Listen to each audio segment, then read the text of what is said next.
Good morning. How are you doing today, Vance? I'm doing great. How about you? You know, we were talking about that cooler weather and things. You guys face that during those challenges. When you're out there on that desert floor in the middle of the night, how the hell are you staying warm?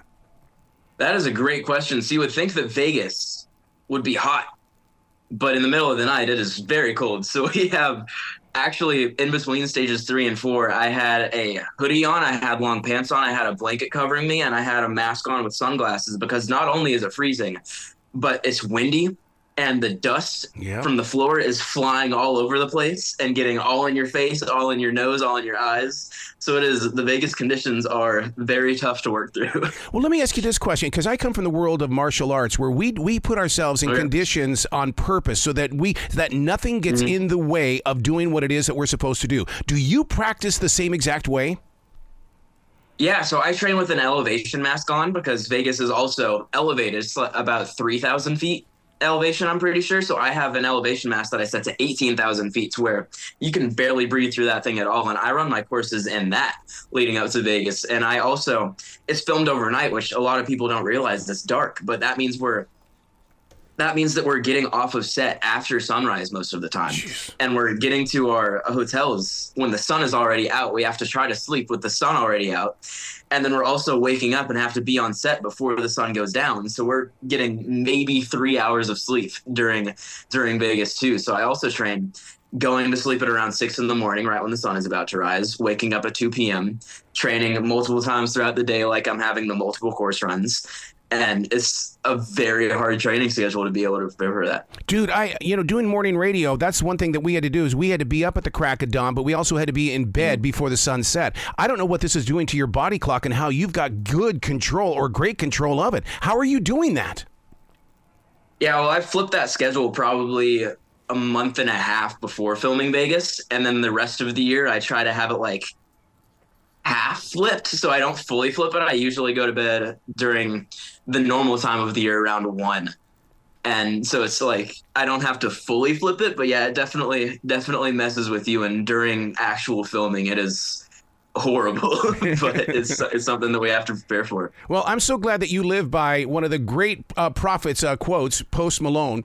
They said I wouldn't be nothing. Now they say congratulations. My God, that is just something that needs to be branded with you at all times.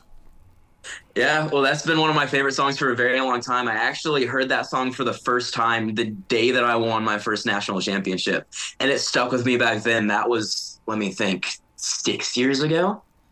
Yeah, I think that was around 6.5 years ago. And yeah, it's stuck with me ever since then. And that's just been, Post Malone's been my favorite artist for a very long time. He's like the main one that I listen to. But that song specifically with they said I wouldn't be nothing, now they always say congratulations, that has stuck with me my entire life. Because when I was born, I was diagnosed with cerebral palsy at 17 months old. And I was told that I would never be able to walk without braces on my legs. And I went from that to taking the braces off when I was 7, taking the responsibility into my own hands, doing the stretching, and just making sure that I had opportunities to do things. My mom would be pushing me. She would tighten the braces even tighter when we got home. She would push me past the point where it hurt. And she was always telling me, whatever it takes, we're going to get you to walk with whatever it takes. We're going to do whatever it takes to get you to be able to try sports. And I just always had that mentality, whatever it takes. And I went from being told that I would never be able to walk without braces on my legs to eventually becoming a professional athlete and being the first person to win American Ninja Warrior twice. So they literally told me that I wouldn't be nothing. And now they always say congratulations. So I was able to live that out. And it's been like the prophecy for my life. So your personality and your empowerment just amaze me because you're the type of person that can look at a mountain and say, I got this. And you don't let excuses in this generation get in your way. I got this. We're going to do it. And I mean, how do you convince that inner core of your soul to be so strong? That's a really good question. So I don't know the point where I fully believed that I would be able to walk. I think that was definitely all my mom telling me that I would be able to. But yeah, when I started trying sports, I tried multiple different things. I tried soccer, and you have to hit the ball with the inside of your foot, so you have to turn your leg out. And part of cerebral palsy is it turns your hips and knees in. And so I wasn't really able to kick the ball with the inside of my foot. I wasn't able to turn my foot out like that. So I couldn't do soccer. And football is something that I always loved. My dad has always been a huge fan, and he made us huge fans of football. But I couldn't be on the field for the whole entire game because the longer I was out there, the tighter my legs would get. So I kept trying multiple sports. And when I found Ninja, that was something that you're only on the course for a couple minutes at a time. You can train on your own schedule. And it was something that I could work around, and something that the first time I went to the gym, I really enjoyed. And I immediately, the first time I was ever at the gym, told my mom, okay, this is what I want to do.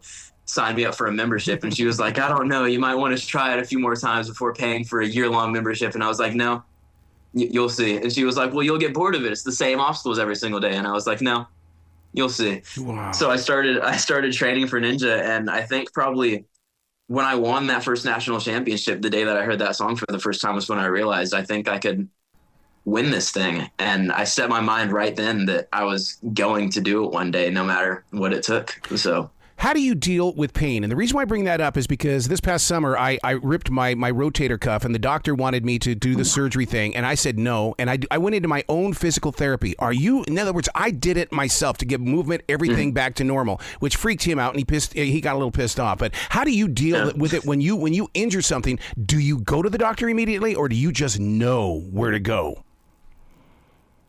that's a good question. So I get injured a lot, mostly in my lower body because of the cerebral palsy. My hips get tweaked, and my ankles and knees get tweaked very often. It's usually my hips because that's the main movement. But I've had a bunch of injuries in my shoulders and my legs. And I have a great physical therapist. His name is William, and he has helped me a lot. But also there's things with the cerebral palsy that he isn't really conditioned to, because he's a physical therapist for the normal person, not the person with cerebral palsy. So I definitely have some challenges that I have to get figured out.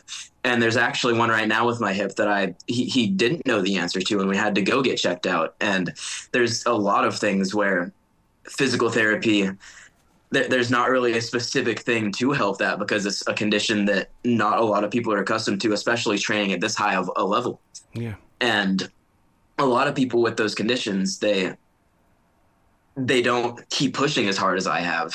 And it's very difficult to find what's wrong in a lot of those cases, because I'm a very unique case. Yeah. So everything in martial arts is based on an animal. Now, the way that you move and the way that you can fly through that air, do you envision yourself as an animal?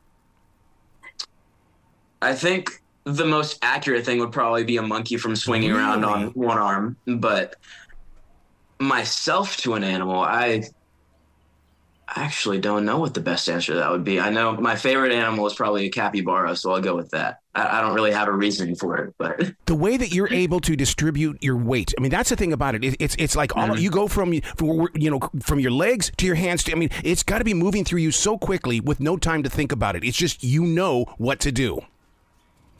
Yeah, well, that's from hours of training a day. It's very difficult to learn, and it's very difficult to teach too. It's something that definitely comes naturally. And there are people that will train for 20 years that will never be as good as somebody who's trained for 2, just because they understand how the body works. And luckily, my first coach, Brett Sims, taught me very early on how your body moves through obstacles. And he didn't just teach me how to do obstacles. He taught me how to understand how your body works through them. So eventually, when he opened up his gym in Greenville and I was left alone, I was able to teach myself how to do the new obstacles. So I would see something new and I would be able to figure out, okay, what does my body need to do on this obstacle, and then replicate it. So that's also something that having a great coach helps with. But yeah, learning how your body moves is probably the hardest thing in the sport, because it's not just strength anymore, which is what it used to be. It's all these technical obstacles, and you have to put your body in the perfect position. You have to time stuff perfectly. If you miss a hand, you can be out.